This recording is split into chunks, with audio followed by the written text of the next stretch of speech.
Okay, let's be honest. Girls ask themselves the most random, deep, and also straight up weird questions all the time. So today we're gonna talk about the questions that the girls always or at some point in time have asked themselves. So let's begin. So we're here today on my bed as if we're like best friends and it's our sleepover and we get to talk and it's 3 a.m. in the morning. So you know the vibes?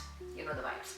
I want to start this new series called Girl Talk, where we're basically gonna talk about all kind of things, all kind of topics. So yeah, for this first video I didn't actually have people, or in this case girls, asking me questions about a certain topic because it's like the first episode, so I didn't get the chance to ask you questions, but you can in this comment section or on TikTok if you want, if you do not want to like ask questions right here in the comments. You can ask on TikTok if you want. This is my TikTok page. Yeah, it can be all kind of questions and then we're gonna answer them together, or I'm gonna answer them.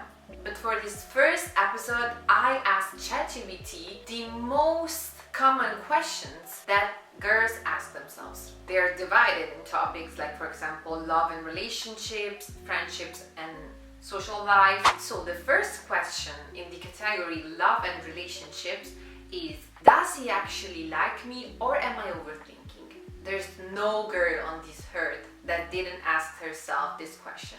This is a good question, but at the same time, in this like couple of years, I've understood that if a guy really likes you, like you're never gonna ask yourself this question ever again. Because when a guy really likes you, you're gonna know. There's nothing that he could do that could make you think that he doesn't like you. So I'm sorry to break it to you, like I'm saying it for your sake. But if he really does like you, you're gonna know. You're not gonna have doubts. Like this is the first thing. You're not gonna have doubts. I don't know if that's overthinking, but if people ask me, or if girls ask me, do you think he likes me? I think I would know because you already know. And also, if a guy likes you, I think that a lot of people will know. I don't know, it's so obvious. Everybody knows. Like, it's true. Like, everybody knows. If you have doubts, if you're confused whether he likes you or not, he probably doesn't. But if you want, I can make a video about the signs if the guy that you like likes you. So basically the signs that you can notice to understand if he likes you or not. So I will probably make a video next about this, but in general I would say that first you're gonna know, but if you want to notice certain signs, I would like probably see if he is around you all the time.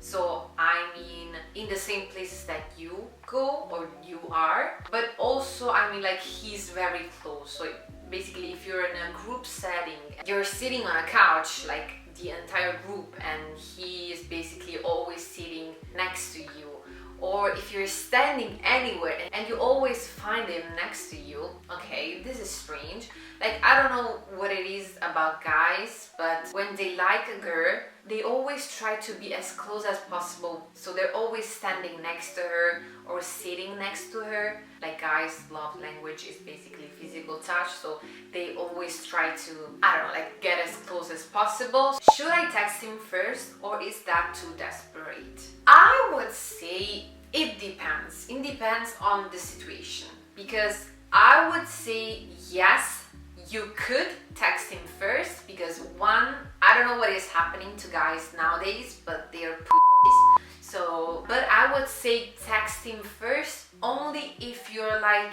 at least 80% sure that he likes you. Because if not, I wouldn't take the chance. Like I wouldn't boost this man's ego. If it goes wrong, alright, but at least you know he doesn't like you and you're not gonna waste your time on that guy. You're gonna move on to the next one, and if it goes well, then you don't have to worry anymore. Like, both ways it can go wrong. I think that men really appreciate when girls make the first move because it's not something that girls do all the time, and I get it. Even though I think that in this generation, I think that girls are really becoming the next man generation. Next question, why do I get the ick so fast? Actually, I picked that question because I would really love to have an answer to that. I don't know, like I said, I don't know what's happening in this generation. I don't know what is happening with relationships in general. I don't like anyone, and I always get the icks so fast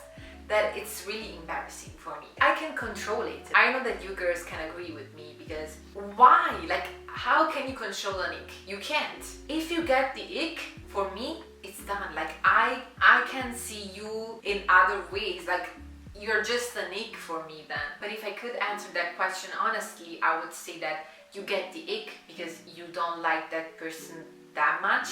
Because I noticed that when I really like a person, there's nothing that they can do that could give me the ick. That indeed, even if he did embarrassing things, like, I don't know, also like falling. I'm sorry, it's just so funny.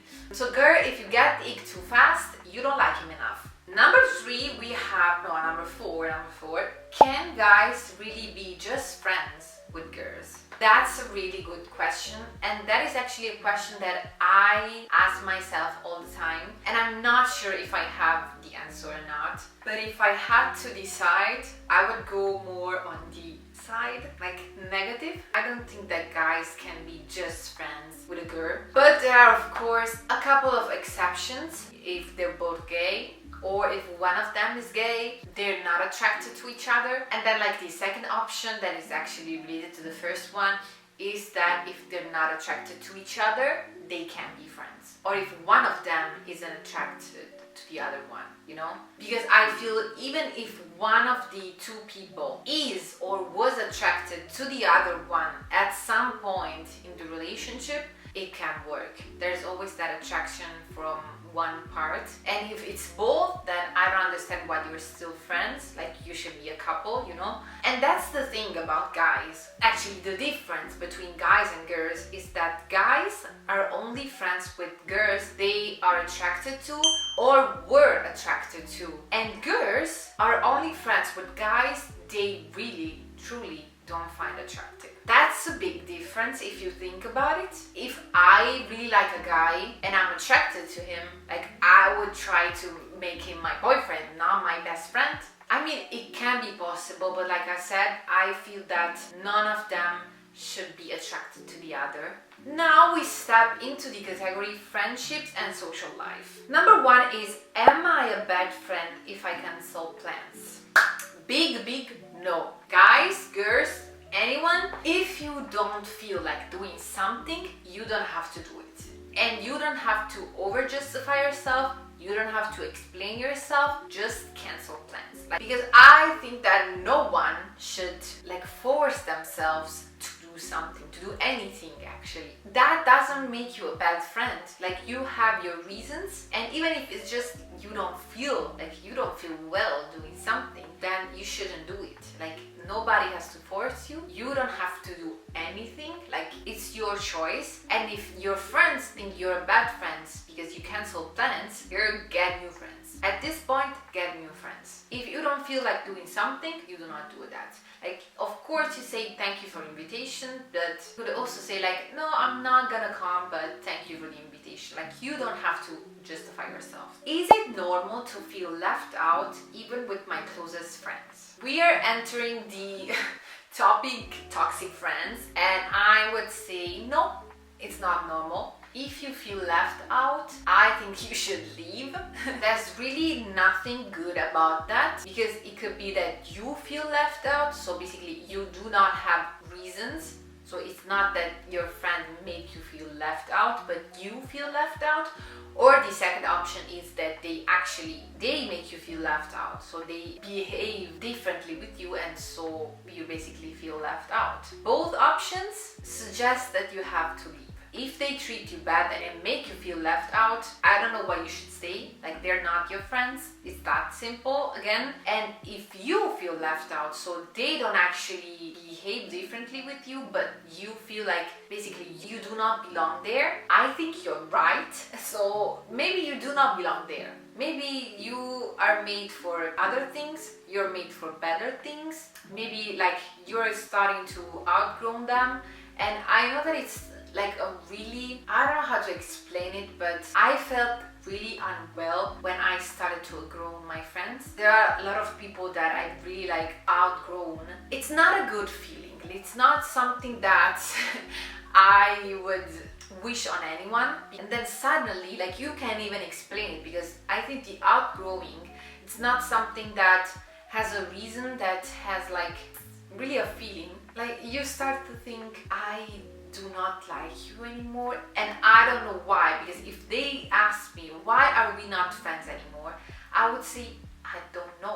Like, I just don't want to be your friend, and I don't have reasons, but you just know that you are not meant to be their friend anymore. Like, you do not want to engage with their energy anymore. I think it's also more about the energy and the vibe that you're getting from that person.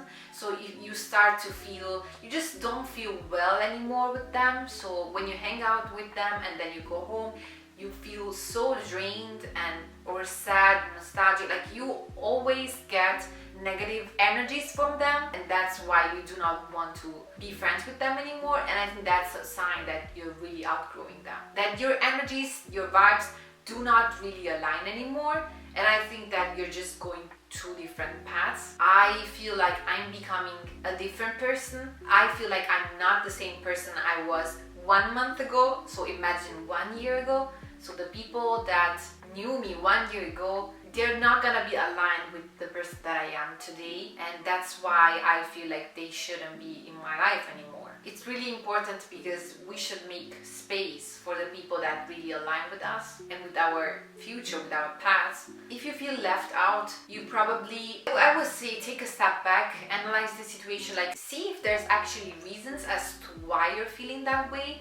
And if you do not have a reason or different reasons, I would say that probably you're outgrowing them, and you should start to hang out with other people and see how you feel. Number 3, we have, why do I compare myself to other girls so much? I feel that that happens because people do not love themselves enough. Because the moment you start loving yourself, you're never ever gonna compare yourself with anyone. But it all starts with loving yourself, with the knowing that you have flaws and still deciding to love yourself regardless of that.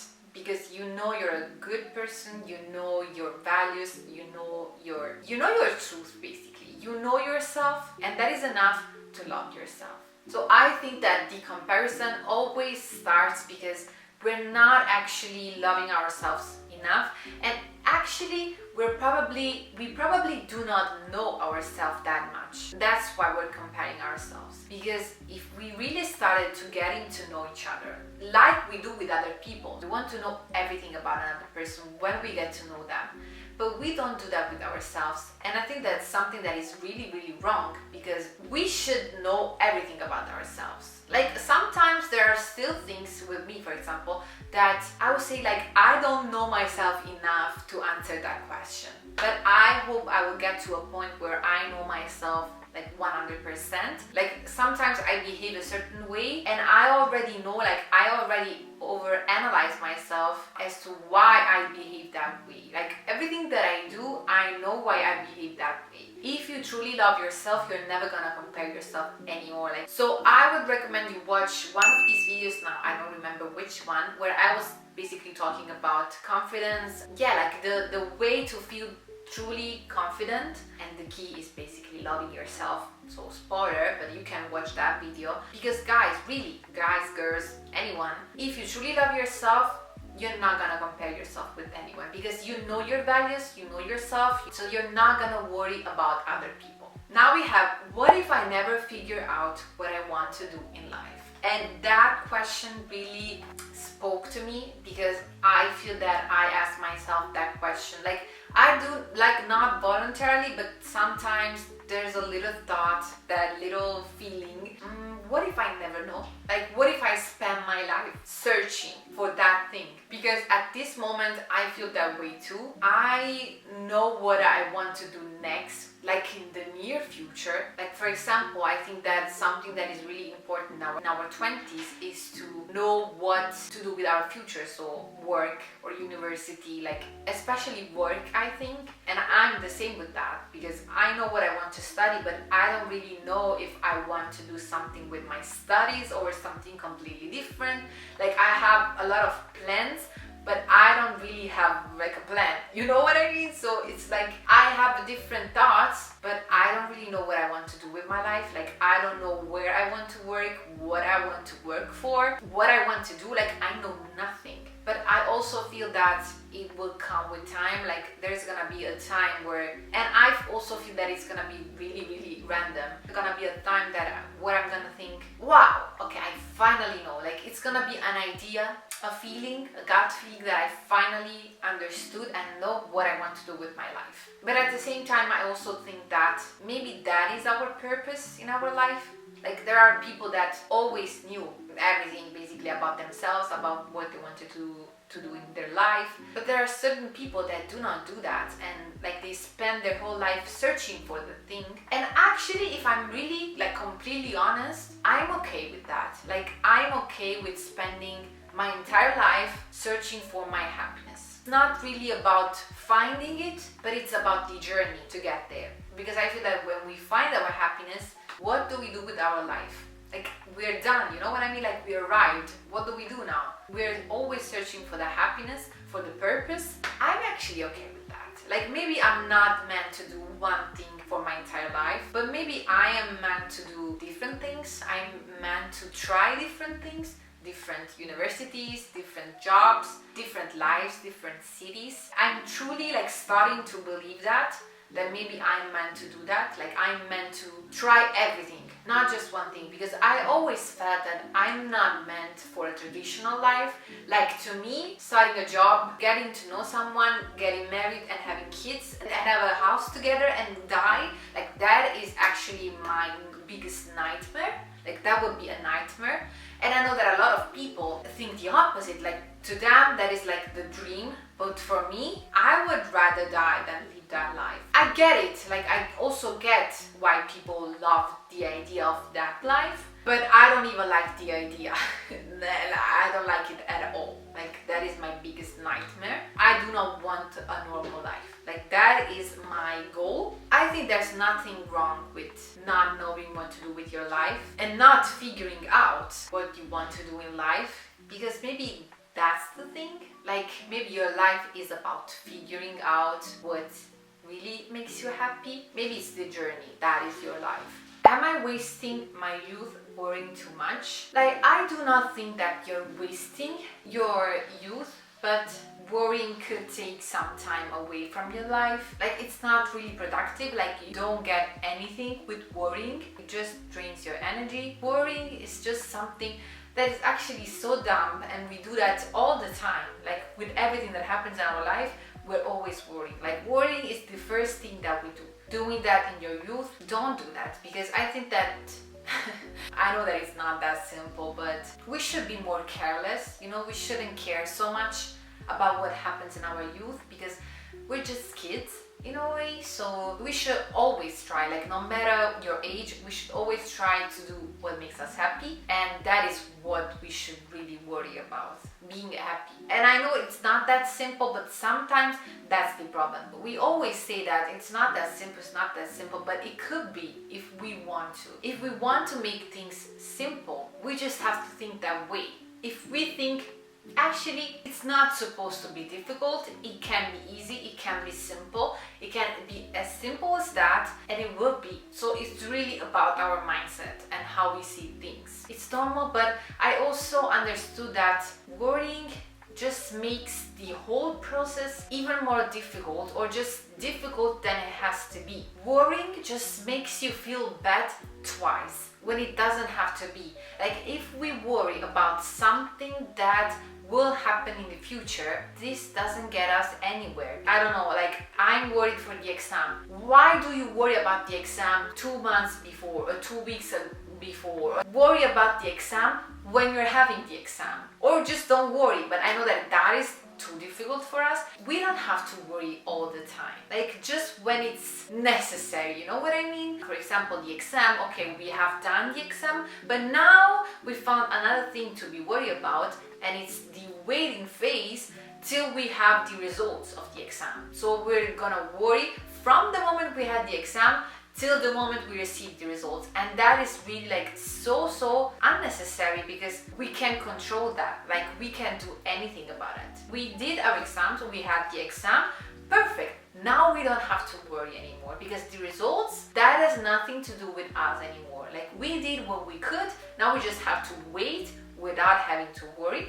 And when we're gonna have the results, because maybe you're scared to get a bad grade, okay, if you get the bad grade, when you're gonna have the bad grade, like when you're gonna see your results, then you can worry. But before, why should you do that to yourself? Like, don't do that. If you have the bad grade, okay, then you're going to worry, and like worrying about how you can make it better. Like, what can you do to improve? Okay, that is normal. That is what you actually should do.